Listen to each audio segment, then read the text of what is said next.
আমরা যেমন দেশের ভিতরে থেকে স্বৈর শক্তির বিরুদ্ধে লড়াই করেছি, ঠিক বিদেশে অবস্থান করে সারা বাংলাদেশের প্রবাসীরা আমাদের সাথে সমানতালে লড়াই করেছে। আজকে দেশের ভিতরে যারা লড়াই করেছে তাদের জন্য প্রিয় সংগঠনের পক্ষ থেকে আমি লাখ লাখ কোটি উপহার দিচ্ছি। প্রবাসের থেকে যারা লড়াই করেছেন তাদের জন্য আরেক লাখ লাখ উপহার দিচ্ছি। এই ভূমিকাপের সমন্বয়ে বাংলাদেশে স্বাধীনতার স্বাদ পাচ্ছে। স্বাধীনতার সকল যোদ্ধাদেরকে আমার পক্ষ থেকে সেলিউট। দেশের ভিতরে যুদ্ধ করে আমরা অনেকেই জীবন দিয়েছেন, অনেকে মৃত্যুবরণ করেছেন, অনেকে হাজার মামলা নিয়ে, শত মামলা লড়াই নিয়ে দফায় দফায় চলে গিয়েছেন। আদালতে আমিনা বিরোধী দলের কর্মীদের দখলে ছিল। মহেন্দ্রগঞ্জের 2 বছর, পরবর্তী স্বৈর শাসনের 15.5 বছর। এই 17.5 বছর জাতির জন্য যুদ্ধ করে মানুষ শান্তিতে বসবাস করতে পারে। দেশপ্রেমিক জনগণকে, দেশপ্রেমিক বিভিন্ন বাহিনীকে ধ্বংস করা হয়েছে। আমরা লক্ষ্য করেছি আওয়ামী লীগ ক্ষমতায় বসে 2009 সালের 10 জানুয়ারি ক্ষমতায় হাতে নিল। তারপরে আমরা দেখি 1 মাসের মাথায় তৎকালীন বিডিআরের সদর দপ্তর ঢাকার পিলখানায় 57 জন চৌকস দেশপ্রেমিক সেনা অফিসারকে তারা হত্যা করল। তাদের পরিবারের সদস্যদেরকে হত্যা করল। নির্মমভাবে হত্যা করার পর লাশগুলা ড্রেনের মধ্যে ভাসাই দিল।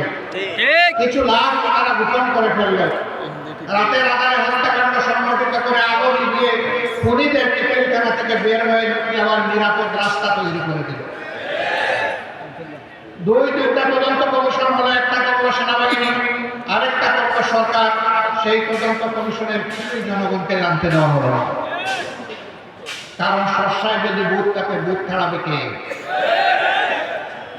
সেদিনকার প্রধানমন্ত্রী বিডিআরের কতিপয় সদস্যকে এনে আদর করে তাদের সাথে বসলেন, তাদের সকল দাবি দাওয়া মেনে নিলেন।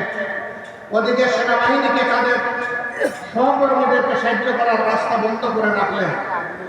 বললেন আমি দেখছি। দেখতে দেখতে সব শেষ হয়ে গেল।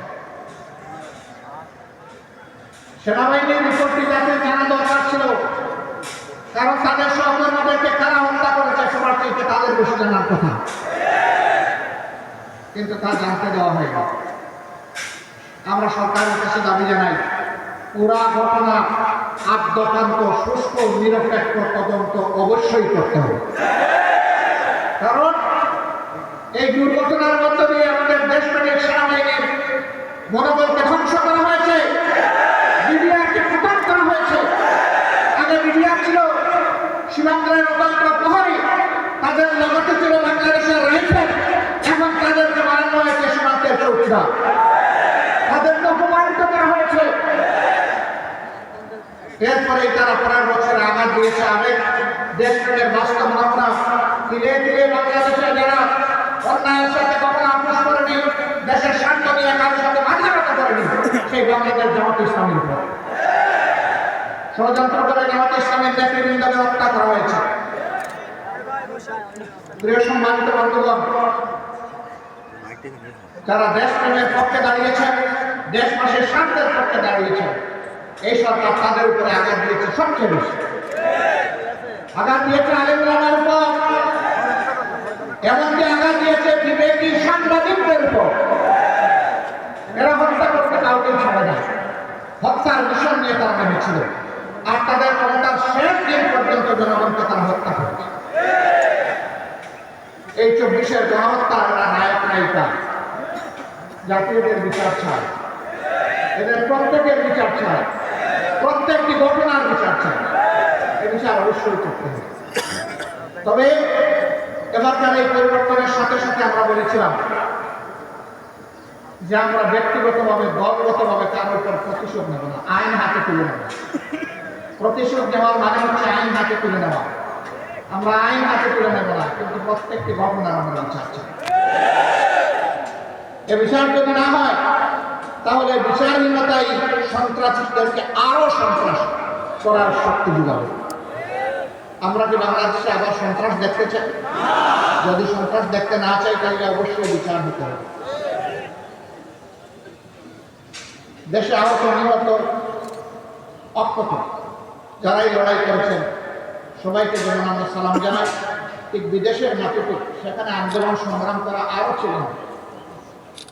আমাদের লোকেরা প্রবাসে সেখানে আন্দোলন করতে গিয়ে জেলে গিয়েছে, তাদের বিরুদ্ধে মামলা দিয়ে তাদেরকে শাস্তি দেওয়া হয়েছে।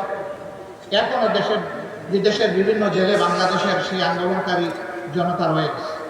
আমরা সরকারের কাছে দাবি জানাই অবিলম্বে তাদের মুক্তির ব্যবস্থা করে সম্মানের সাথে হয় তাদের কর্মস্থলে সেখানে ফিরিয়ে দিন অথবা বাংলাদেশে সম্মানের সাথে ফিরিয়ে আন।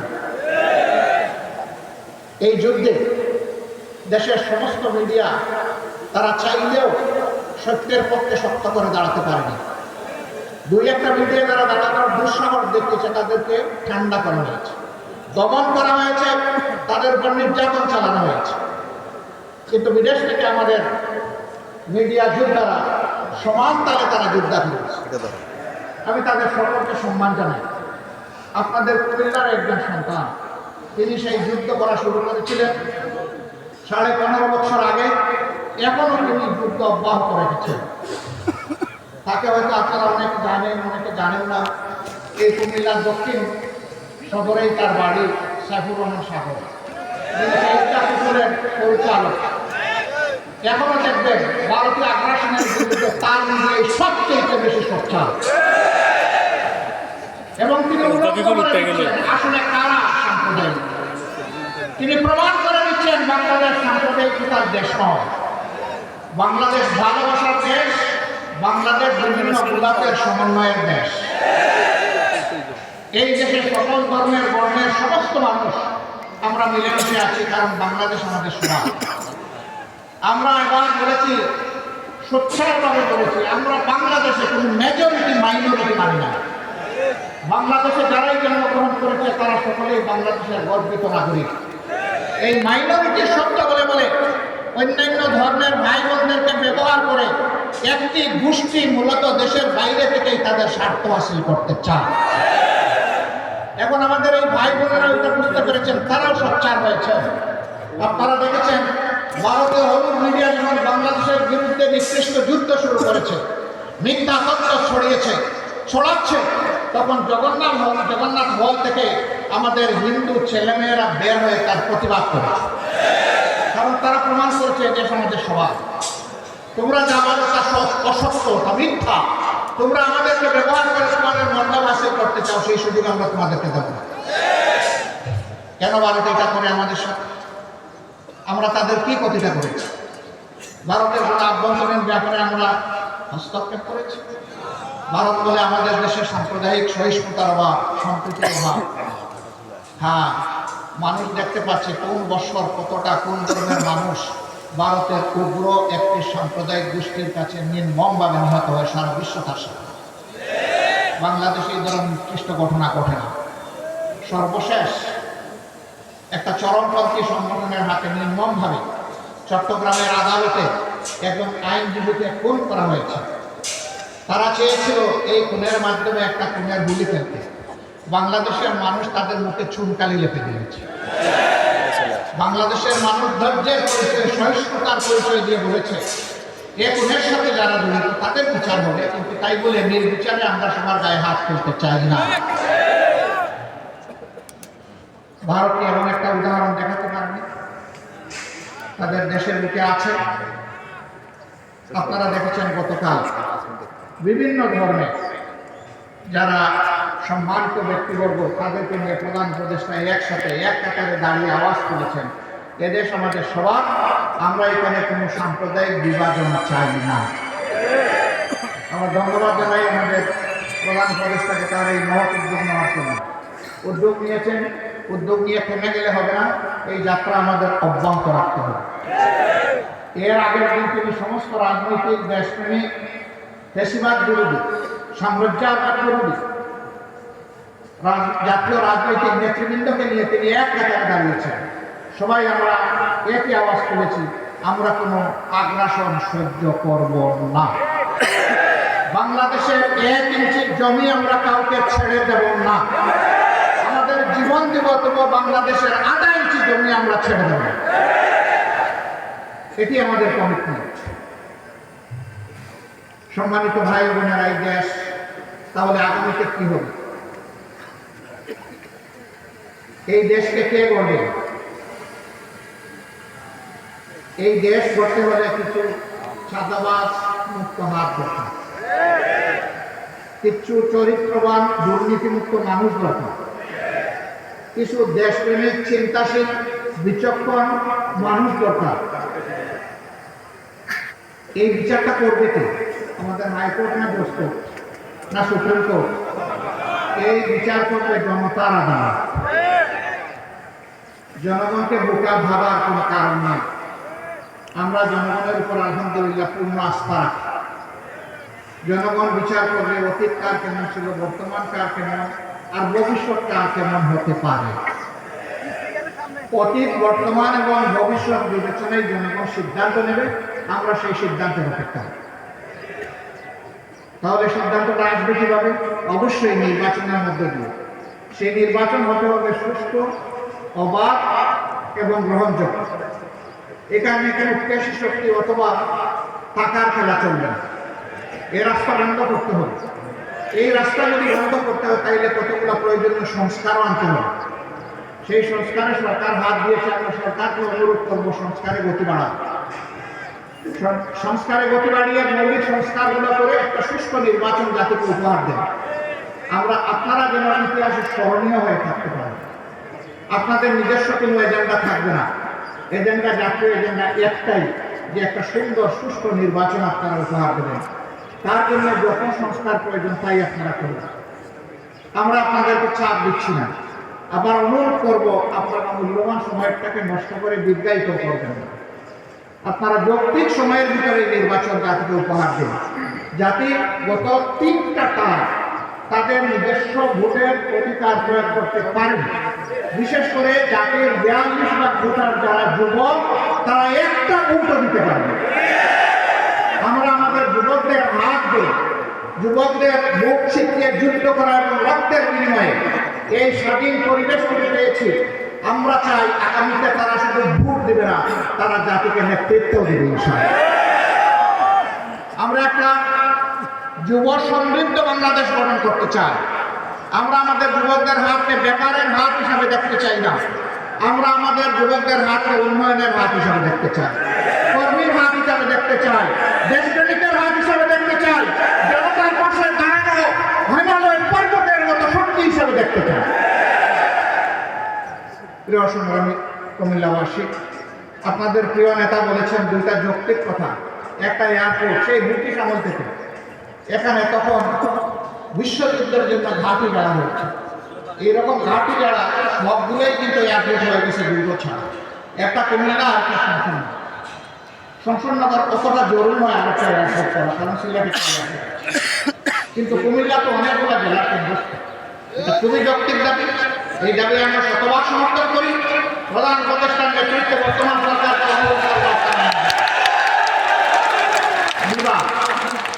আপনারা বুঝতে পাইলেন না, আপনাদের কপালের দোষ। আপনাদের জেলার নাম কুমিল্লা। কুমিল্লা জেলার কাছে আমাজন জঙ্গল থেকে এখানে এসে পড়েছে। এটা কি বাংলাদেশের অংশ নয়? মহান স্বাধীনতা যুদ্ধে, 24-এর যুদ্ধে কুমিল্লার কি কোনো ভূমিকা নেই? যদি কুমিল্লার ভূমিকা কুমিল্লা নামেই রাখার সুযোগ থাকে, আজকে কুমিল্লার নামে বিভাগ দিতে অসুবিধা কোথায়? সেটা আপনি রেখেছিলেন। শেখ মুজিবুর রহমান সাহেব দুনিয়া থেকে বিদায় নিয়েছেন। তার সুকীর্তি অথবা তার অন্য কিছু, সেটা মূল্যায়ন জনগণ করেছে, করবে, করতে থাকুক। কিন্তু আপনি ওই জায়গায় জেদ ধরে আপনি কুমিল্লা বিভাগ দিবেন না, একটা জেলাকে তার নাম ধরে অপমানিত করবেন। আপনি বাংলাদেশের প্রধানমন্ত্রী হতে পারেন না।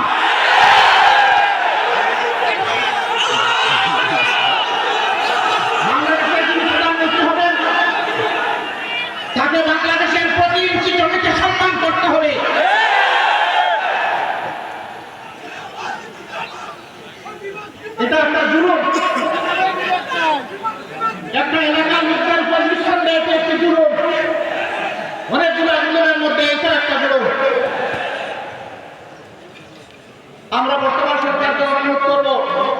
তার তো সব কিছুই রেডি আছে। আপনারা মেহরবানি করে তাদের এই ঘর পাওয়াটা কুমিল্লাবাসীকে দিয়ে দেন।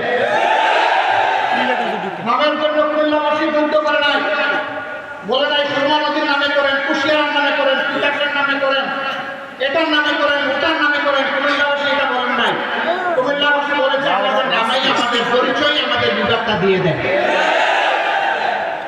এমনকি বৃহত্তর মহাকালীর লোকেরা বলেন নাই যে লক্ষ্মীপুরের নামে দেন বেগা, তারা বলে নাই যে আপনারা মহাকালীর নামে দেন, ফেনীর নামে দেন, তাও তারা বলে নাই।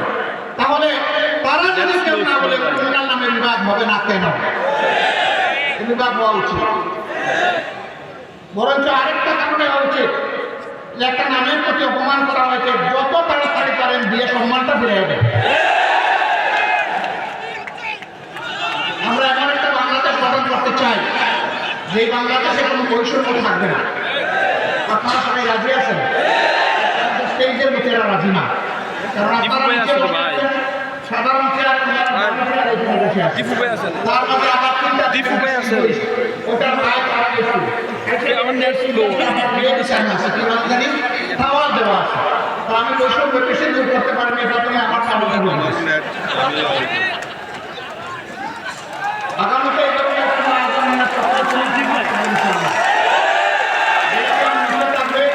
দেখার সাথে যদি একটা স্টেজ দাঁড়িয়ে করলে সেই চেয়ারটা উপরে থাকবে ইনশাআল্লাহ। আপনারা সবাই রাজি আছেন? ওনারাও রাজি আছে আলহামদুলিল্লাহ। সেই আমরা লক্ষ্য রাখি যে আমরা সকলকে একটা বৈষম্য চলবো ইনশাআল্লাহ। তবে এটা ঠিক যে যার যার রীতিমতো চলবে।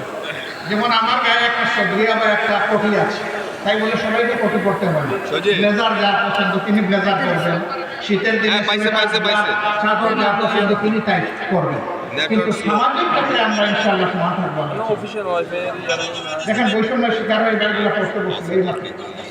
আমরা আল্লাহর দরবারে বৈষম্য থেকে শোনাচ্ছি। এখন এই বৈষম্যহীন দেশটা গড়বে। প্রধানমন্ত্রী হলেই আমার বাড়িতে জায়গায় বন্যার স্রোত, উন্নয়নের স্রোত চলে যাবে সেখানে। সারা বাংলাদেশের সম্পদ টেনে টুনে এনে ওখানে ঢুকা যায়। তাইলে বৈষম্যহীন সমাজ হবে কেমন?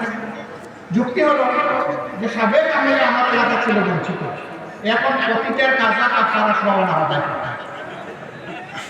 আমরা কথা দিচ্ছি ইনশাআল্লাহ আল্লাহ তাআলা যদি জনগণের মনে ভালোবাসা আমাদের প্রতি সমর্থন তৈরি করে দিই, তাহলে আমরা এমন বাংলাদেশ গড়ব যে বাংলাদেশের প্রধানমন্ত্রীর জেলার আগে বিভিন্ন জেলাকে আগে চোখ দিয়ে দেখা হবে। তবে প্রধানমন্ত্রীর জেলাও বঞ্চিত হবে না, তারাও তাদের ন্যায্য অংশ পাবে। কারণ প্রধানমন্ত্রী হওয়ার কারণে ওই জেলাকে বঞ্চিত করার কোনো অধিকার নাই। কিন্তু রাজার কষ্ট করে সমস্ত খাঙ্গালের জন্য চুরি, ওই চুরি করতে দেবো না। যদি আল্লাহ তাআলা আমাদেরকে সুযোগ দেন, আল্লাহ ভালো জানেন প্রিয় জনগণ, তারা বিবেচনায় নেবে। যদি সুযোগ দেন তাহলে ইনশাআল্লাহ আমরা কথা দিচ্ছি যে আমরা দুর্নীতি করবো না, দুর্নীতি হতে দেব না।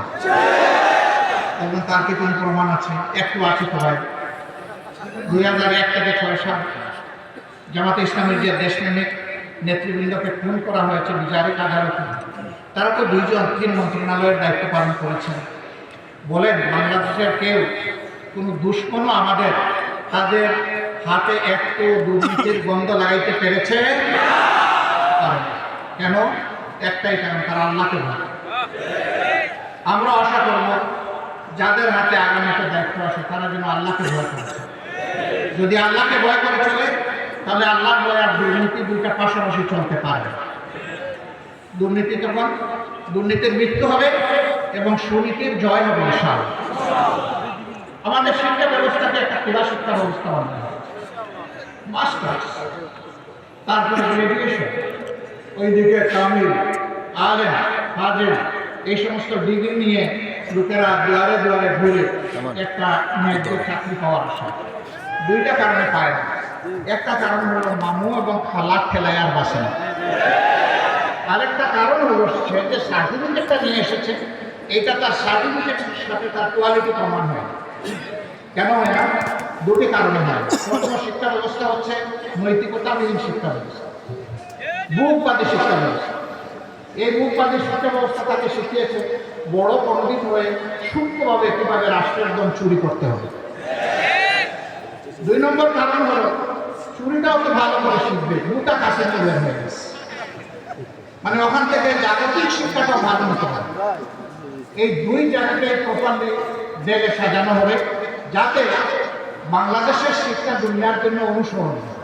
এখন আমাদের দেশ থেকে দুনিয়ার বিভিন্ন দেশের লোক যাওয়ার জন্য পাগল হয়ে যায় শিক্ষার জন্য, উচ্চতর শিক্ষার জন্য, কিন্তু আমাদের দেশে লোক আসতে চায় না। কেন চায় না? এই দুর্বল শিক্ষা কেউ নিতে চায় না, এই জন্যই আসতে চায়। এমন একটা শিক্ষার মডেল তৈরি করতে হবে যে দুনিয়ার মানুষেরা যেন এখানে শিক্ষা নিতে আসে। এটা ছিল তো, এখন হলে তো ছিল, দুনিয়ার মানুষ তো এখানে আসতো, যাবাইয়া করতো, এমনি এমনি তো আসে না। এই দেশের এই অঞ্চলের কোয়ালিটি ছিল, এই জন্যই তো এসেছে। আমার সম্মানিত ভাইরা, আমরা এমন বাংলাদেশ বলবো যে বাংলাদেশে মসজিদ পাহারার দরকার হবে না, মন্দির, মঠ, চার্চ, প্যাগোডা কোনোটাই পাহারার দরকার হবে না।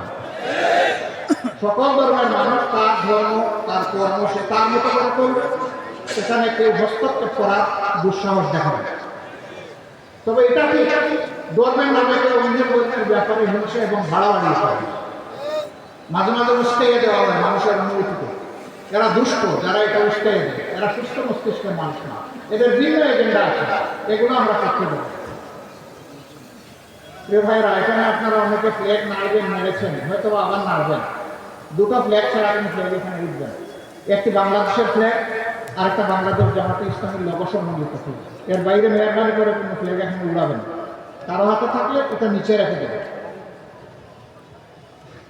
আমার সম্মানিত সহকর্মবৃন্দ, এই যে বৈষম্যহীন দুর্নীতিমুক্ত একটা বাংলাদেশ গড়ার আমরা স্বপ্ন দেখি, যুব সমৃদ্ধ একটা সমাজ গড়ার স্বপ্ন দেখি, এই সমাজটা গড়বে কে? এই সমাজটা আপনাদেরকেই গড়ার দায়িত্ব। আপনারা বলেছেন যারা যে এক আল্লাহ, আমরা এক আল্লাহর পর ভরসা করে সামনে এগোতে চাই। রাসূল করিম সাল্লাল্লাহু আলাইহি ওয়াসাল্লামের দেখানো দুনিয়ার সবচেয়ে শ্রেষ্ঠ আদর্শ অনুসরণ করতে চাই। আমাদের নিজের জীবনে আগে এটা প্রতিষ্ঠিত করতে হবে। প্রতিষ্ঠা করার পথে অনেক সমালোচনা শুনবেন, অনেক বাধা আসবে। জামাত ইসলামীকে বলা হবে এটা প্রতিক্রিয়াশীল শক্তি। জামাত ইসলামী প্রতিক্রিয়াশীল হলে 15.5 বছর জামাত ইসলামীর উপর যে অত্যাচার, যে নির্মম নির্যাতন, যে জুলুম হয়েছে, দল হিসাবে চিন্তা করুন তো এই প্রতিটা আকার হয়েছে। 1-2 করে শীর্ষস্থানীয় 11 জন নেতাকে হত্যা করা হয়েছে।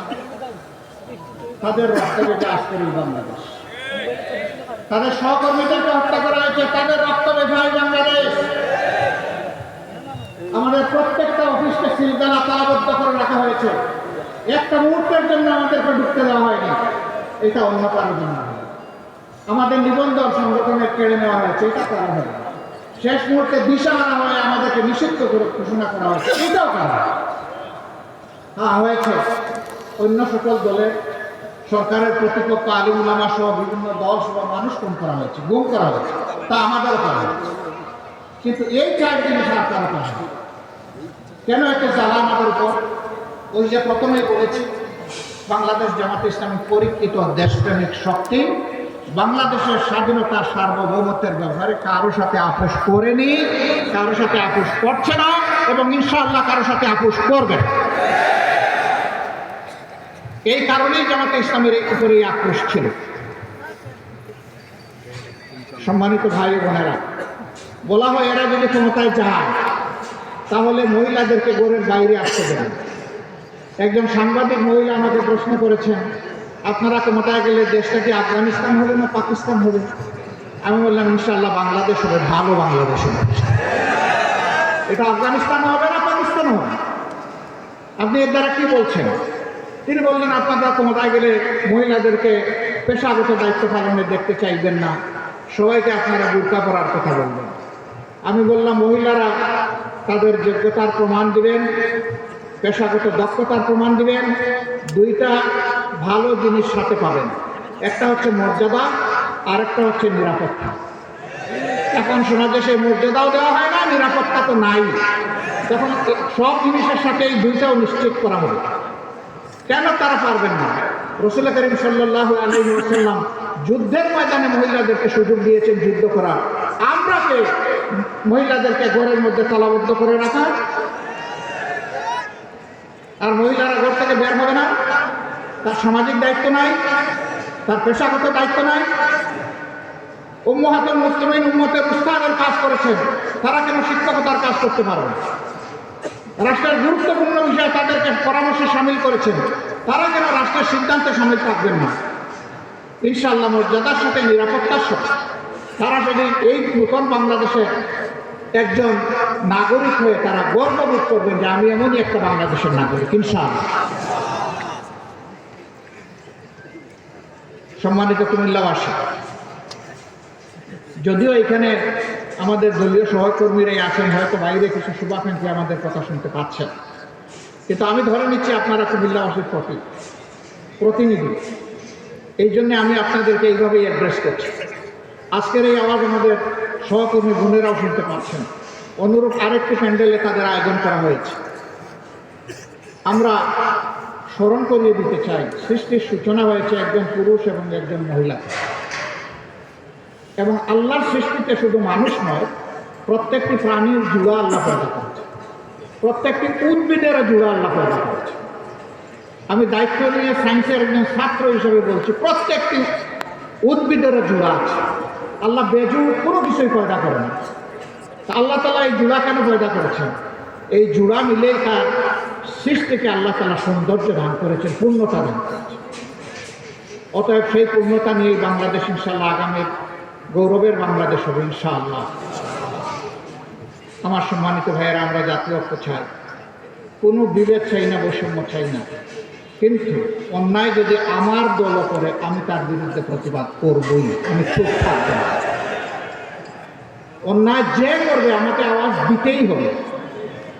অন্যায় করলে আওয়াজ না দিলে অন্যায়কে উৎসাহিত করা হবে, অপরাধীদেরকে এগিয়ে দেওয়া হবে অপরাধ করার জন্য। আমরা তা পারবো না, এটা আমাদের পক্ষে সম্ভব। যিনি অপরাধ করবেন অবশ্যই আওয়াজ দেবেন। আলহামদুলিল্লাহ, এই পরিবর্তনের সাথে সাথে মজলুম দলটি বলেছিল আমরা অসহিষ্ণু নয়, আমরা সহিষ্ণু, আমরা ভালোবাসার বাংলাদেশ গড়তে চাই। আমরা আমাদের সহকর্মীদেরকে, শুভাকাঙ্ক্ষীদেরকে বলেছিলাম আপনারা মেহেরবানি করে শান্ত থাকুন, ধৈর্য ধরুন এবং দেশ গঠনে অংশগ্রহণ করুন। বাংলাদেশের 56,000 বর্গমাইলের কোথাও 1 ইঞ্চি জায়গার উপর জামাতে ইসলামীর কর্মী সমর্থকরা মানুষের কাছে চাঁদা চেয়েছে অথবা জুলুম করেছে, 5 তারিখের পরে এটা কেউ বলতে পারবে না। যদি কোনো জায়গায় তার ব্যতিক্রম হয়, মেহেরবানি করে আমাদেরকে জানিয়ে সাহায্য করবেন। সরকারের, প্রশাসনের, পুলিশ বাহিনীর কারোই দরকার হবে না, বিচার কারে হয় ইনশাআল্লাহ দেশের জনগণ দেখবে। আমরা ভোগের জন্য রাজনীতি করি না, পদের জন্য রাজনীতি করি না, মানুষের মালিক বনে যাওয়ার রাজনীতি করি না। আমরা রাজনীতি করি মানুষের খাদেম হওয়ার রাজনীতি, সেবার রাজনীতি। এই জন্য এত নির্যাতিত, এত জুলুমে নিষ্পেষিত একটা দল আপনারা দেখেছেন, যেখানেই প্রাকৃতিক বিপর্যয় হয়েছে, খরা, বন্যা, দুর্যোগ, অ্যাক্সিডেন্ট, জামাতে ইসলামী সবার আগে গিয়ে বলেছে লাব্বাইক, আমরা হাজির। আহত নিহতের পরিবারের পাশে দাঁড়িয়ে বলেছে আমরা আপনাদের সাথে আছি।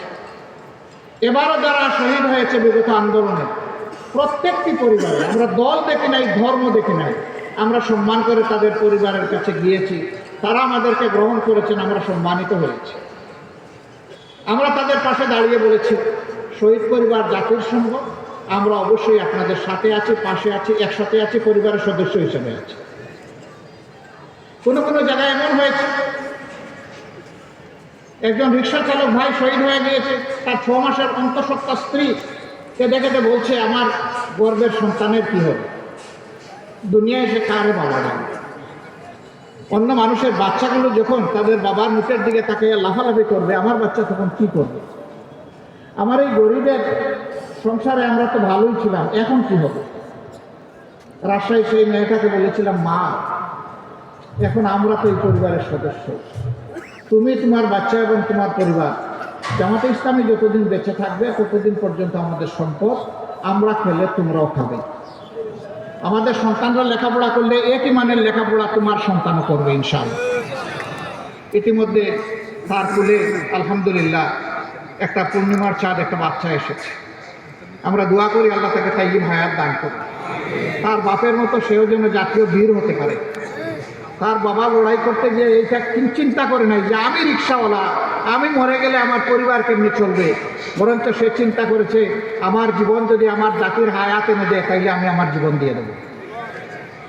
এই ঘটনার পর আমরা গিয়েছি, আমাদের তাহের ভাই গিয়েছে বিভিন্ন হসপিটালে দেখতে, হাত নাই, পা নাই, চোখ দুটো নাই, পাশে বসে বিছনায় বসে জিজ্ঞেস করেছি তোমার কেমন লাগে, বলে যে আমি হ্যাপি, আমি খুশি। বললাম তুমি হাত হারিয়ে, পা হারিয়ে, চোখ হারিয়ে খুশি? বলে যে হ্যাঁ আমি খুশি। কেন ভাই তুমি খুশি? বলে যে আমার দেশ স্বাধীন হয়েছে। তাদেরকে বললাম আগামীতে জাতির প্রয়োজনে আর তো তোমাদের করার কিছু নেই, তোমরা তো সবুজার করে দিয়ে দিস। কেন নাই? হাত একটা গিয়েছে, জাতির প্রয়োজনে দ্বিতীয়টা দেওয়ার জন্য প্রস্তুত আছে। যেই জাতির সন্তানেরা এইরকম জীবন দেওয়াকে জাতির স্বার্থে পছন্দ করে, আমরা বিশ্বের সকলকে অনুরোধ করব তাদের দিকে লাল চোখ তুলে তাকাবেন না। জীবনের চাইতে মরণ শাহাদাত জাতের কাছে প্রিয়, তাদেরকে ধমক দেওয়ার চেষ্টা করবেন না। প্রিয় কুমিল্লাবাসী, পুলিশের হাতে কি আমরা নির্যাতিত হইনি? হয়েছে। কিন্তু এবারকার এই পরিবর্তনের পরে অনেক পুলিশ বিভিন্ন কারণে তার কর্মস্থলে যেতে ইতস্তত করছে। আমরা বলেছি অতীতের কারো যদি কোনো অপরাধ থাকে সেইটা আদালত আছে, বিচার আছে, সংশ্লিষ্ট কর্তৃপক্ষ মানুষ আছে, তারা দেবে। কিন্তু এখন দেশ চলতে হবে, আপনারা আসুন, আপনাদের দায়িত্ব পালন করুন, আমরা আপনাদেরকে সহযোগিতা করি। আপনারা কি সেই সহযোগিতা করেছিলেন? করেছেন। আমরা কারো অন্যায়ের ওই রকম ক্ষমা করে দিচ্ছি না, কিন্তু দেশ তো চলতে হবে। দেশ চলতে গিয়ে আমরা তাদেরকে সহযোগিতা করছি। আমরা তো કોઈ প্রতিশোধ নেই। অনেকে বলে যে রাজপথে অতীতে পুলিশের সাথে আপনাদের সমস্যা হয়েছে, হবে তো। পুলিশ যদি অন্যায়ভাবে শান্তিপূর্ণ মিছিলে এসে আমাকে আঘাত করে, তাইলে এই আঘাত ফিরায় দেওয়ার দায়িত্ব আমার আছে। পুলিশ কেন আমার শান্তিপূর্ণ মিছিলে আঘাত করতে আসবে? তারাই তো এই কাজটা ঠিক করেন না। আমরা আশা করব আগামীর বাংলাদেশ এই পুলিশেরও বাংলাদেশ, এটা সেনাবাহিনীরও বাংলাদেশ, এটা নাগরিকদের বাংলাদেশ, এটা আমাদের সংবাদকর্মীদের বাংলাদেশ, এটা জাতি পেশা সকলের বাংলাদেশ। এই বাংলাদেশে যেন সবাই সবাইকে আমরা সম্মান করে চলতে পারি। আজকেও পুলিশের কর্মকর্তাদের সাথে আমার মোলাকাত হয়েছে। আমি বলেছি আপনারা এসেছেন, খুশি হয়েছে। বার্তা আমাদের পরিষ্কার, আমরা কারো কোনো আনুকূল্য চাই না, তবে আমরা কোনো ডিপ্রাইভ হতে আর চাই না।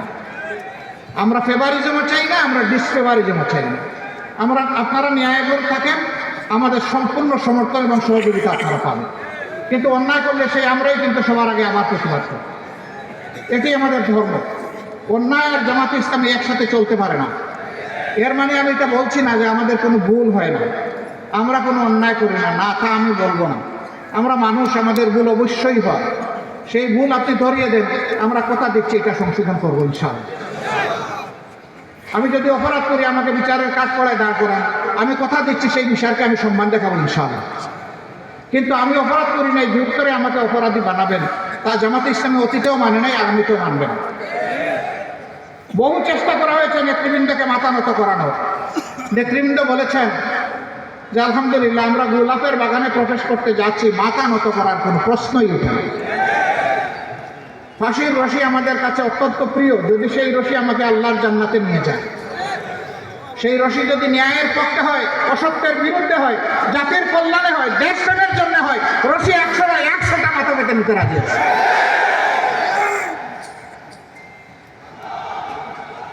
সম্মানিত ভাই এবং বোনেরা, আমি মিডিয়ার ভাইদের প্রতি দুটি অনুরোধ জানাতে চাই।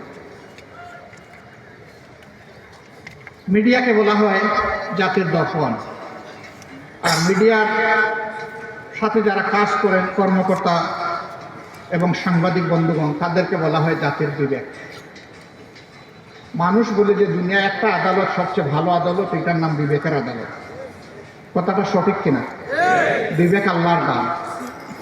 অন্য অবুঝ প্রাণী আর মানুষের মধ্যে একটা কারণেই তফাৎ, যে ওই প্রাণীগুলোকে আল্লাহ বিবেকের নিয়ামত দেন নাই যেটা আল্লাহ মানব জাতিকে দিয়েছে। সুবহানাল্লাহ। সুতরাং আমার বিবেক যেদিন কাজ করবে না, সেদিন ওই প্রাণী আর আমার মাঝে আর কোনো তফাৎ থাকবে না। সেটা সাংবাদিকই হোক আর আমি হোক, যেই হোক, ওই মানুষ হিসাবে তিনি আর পরিচিত হবেন না। আমরা জানি 15.5 বছর, এমনকি এর আগের 2 বছর স্ক্রিপ্ট ধরে দেওয়া হতো, আপনারা কি পড়বেন আর কি লিখবেন। এখন সেটি নেই। আপনারা খোলা চোখে দেখবেন আর খোলা মনে ভাববেন। আপনার বিবেক দিয়ে আপনি সাজাবেন, আবেগ দিয়ে নয়, অতীতের কোনো বদ্ধমূল ধারণা দিয়ে নয়, বরঞ্চ বর্তমানের বাস্তবতা দিয়ে আপনারা আপনাদের নিউজগুলোকে সাজাবেন। আলহামদুলিল্লাহ আপনারা অনেকেই সাজাচ্ছেন। মাঝখানে মাঝে মাঝে কেউ পিছলা ওই কাদামাটিতে পা পিছলে যায় এবং পড়ে যান কেউ। ওনারা পড়তে গিয়ে আমারও ফেলে দেয়, ভাই আমারে আর এইভাবে ফেলবেন না। আপনারা সাহায্য করুন, দুইভাবে সাহায্য করুন। আমাদের এবং আমাদের সহকর্মীদের বক্তব্যগুলো অবিকল জাতির কাছে পৌঁছে দেয়। আমরা ভুল করলে জাতি বিবেচনা করি। আবার যদি আপনার কাছে আমাদের কোনো ভুল ধরা পড়ে, আপনি আমাদেরকে বলবেন, গঠনমূলক সমালোচনা করুন, অবশ্যই করবেন। কেন করবেন? সমালোচনা না করলে তো আমাদের সংশোধন হবে না। আমরা তো ভুলের ঊর্ধ্বে নই। আমরা সমালোচনার জন্য আপনাদেরকে আহ্বান জানাচ্ছি, উৎসাহিত করি, অভিনন্দন জানাই যখন গঠনমূলক সমালোচনা আপনাদের কাছ থেকে আসবে, যেটা জাতির কল্যাণ নয়, সেই সমালোচনাটা আপনারা করবেন। আরেকটা অনুরোধ জানাবো, আপনাদের দায়িত্ব হচ্ছে 4 ডাইমেনশনাল ভিশন, অর্থাৎ চতুর্দিক থেকে দেখতে হবে, সামনা, পেছন, 2 সাইড। আপনারা চতুর্দিকে চোখ ঘুরাইয়া দেখবেন। আপনারা একদিক থেকে দেখবেন, চতুর্দিক থেকে যখন দেখবেন পুরো বিষয়টা আপনাদের কাছে স্পষ্ট হয়ে যাবে। তখন কালো না সাদা সেটাও বুঝে ফেলবেন। স্বয়ং আমিও যদি কালো হই, আমাকেও ছাড় দেবেন না। কালোকে অবশ্যই ধরতে হবে, কালোকে সাদা বানাতে হবে, অথবা কালোকে এই জমিন থেকে, এই সমাজ থেকে তাড়াতে হবে। কালোর জায়গায় এই জমিনে হবে। এই কালো মানে আমার মতো গায়ের রং যাদের কালো, আমি তাদের কথা বলছি। এই কালো মানে চরিত্রের কালো, চিন্তার কালো। এই কালো চরিত্র এবং চিন্তার কালো যাদের থাকবে, এদের কোনো জায়গা আমরা বাংলাদেশে দিব না ইনশাআল্লাহ। এই ব্যাপারে সবচেয়ে ভালো দায়িত্ব পালন করতে পারবেন সাংবাদিক বন্ধুগণ। এই জন্য আগেও বলছি, এখনো বলবো যে আসুন আমরা সাদাকে সাদা বলি, কালোকে কালো বলি। এই ব্যাপারে আপনারা পিছপা হবেন না, সে যেই হোক, কোনো অসুবিধা নেই। আপনারা জাতির চতুর্থ স্তম্ভ, এই স্তম্ভটা মজবুত হলে জাতি মজবুত হবে ইনশাআল্লাহ। আমরা সেই ঐক্যের, সাম্যের এবং বৈষম্যবিহীন বাংলাদেশের জন্য সকলের সহযোগিতা চাই। আমার সহকর্মীরা, আপনারা সবাইকে এরকম একটা বাংলাদেশ চান? শিওর? হাত তুলেন তো দেখি সবাই। বুঝে শুনে উঠিয়েছেন? হ্যাঁ, হাত নামান। যদি এইরকম একটা বাংলাদেশ চেয়ে থাকেন, মনে রাখবেন আপনাদের ত্যাগ শেষ হয়ে যায়নি, আরো বহু ত্যাগ আপনাদেরকে স্বীকার করতে হবে। আপনারা সেই ত্যাগের জন্য প্রস্তুত আছেন? প্রস্তুত থাকুন। আমি আপনাদের দুর্বল ভাই হিসেবে আমি আপনাদের সাথে প্রস্তুত আছি, আলহামদুলিল্লাহ। সম্মানিত ভাইয়েরা, আমাকে ডাক্তার সৈয়দ আব্দুল্লাহ মোহাম্মদ তাহের সাহেব বলেছেন, প্রধান উপদেষ্টার পাশে দেখে মানুষ মনে মনে ভাবে উনিও বোধহয় খুব শক্তিশালী মানুষ। আমি আসলে খুবই দুর্বল মানুষ।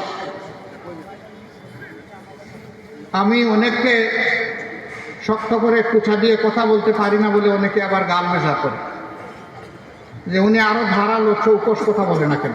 আমি পারি না, যে আমাকে ক্ষমা করে দেবে। কথা যেভাবে আমার মা বাবা আমাকে শিখিয়েছেন, যে শিক্ষা আমি আমার উস্তাদদের কাছে পেয়েছি, যে শিক্ষা আমার সমাজ আমাকে দিয়েছে, কথা তো আমাকে সেভাবেই বলতে হবে।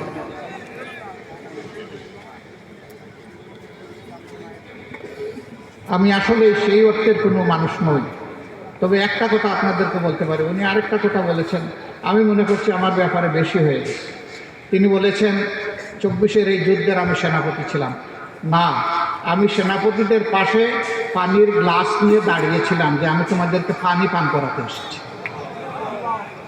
হ্যাঁ, এটা বলতে পারি। আলহামদুলিল্লাহ, ওরাও রাত্রে ঘুমাই নাই, আমিও রাত্রে ঘুমাই নাই। ওই ফাঁকে ফাঁকে 1 ঘন্টা 8 ঘন্টা করে ট্রিপ মেরেছে ঘুমিয়ে, কারণ ওই সময় ঘুমাবার সময় ছিল না, ওই সময় জেগে থাকার সময় ছিল। ওই সময় ঘুমাইলে সর্বনাশ হয়। প্রিয় সম্মানিত বন্ধুগণ, যেই জাতির নেতৃবৃন্দ সজাগ থাকে, সেই জাতি শান্তিতে ঘুমাইতে পারে। আর যে জাতির নেতৃবৃন্দ ঘুমিয়ে পড়ে সেই জাতিরা আর কোনো শান্তি থাকে না, ঘুম হারাম হয়ে যায়। যারা এই জাতিকে নেতৃত্ব দিতে আসবেন তাদেরকে অনুরোধ করব, হাতে লাঠি নেওয়া চৌকিদার হিসাবে আসবেন, হাতে বন্দুক নেওয়া খুনি হিসাবে কেউ আসবেন না।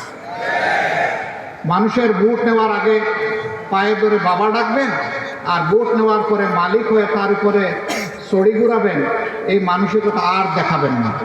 এটা বাংলাদেশের জনগণ একবারের মতো প্রত্যাখ্যান করেছে। এই রূপে যেই আসতে চাইবে তিনি বারবার প্রত্যাখ্যাত হবেন। সুতরাং আসতে হবে সত্যিকার অর্থে সেবকের পোশাক পরে আসতে হবে, মন নিয়ে আসতে হবে। বাংলাদেশ জামাত ইসলামের জন্য দোয়া করবেন। আমরা এই দেশ এবং দেশের জনগণের একটু খেদমত করতে চাই।